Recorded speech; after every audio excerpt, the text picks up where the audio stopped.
All right, so the sun today is extremely hot.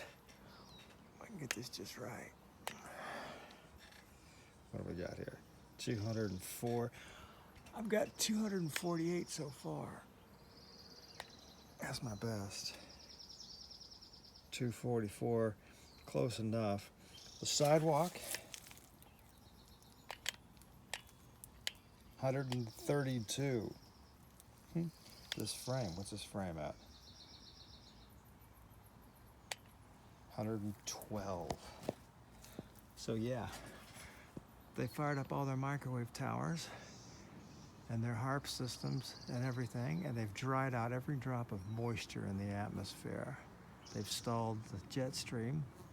There's no wind. No wind. No moisture in the atmosphere. So the sun is burning as hot as it possibly can be. This is how you engineer a heat wave. Siri Bob. It's weather modification operations under the guise of climate change to foster your belief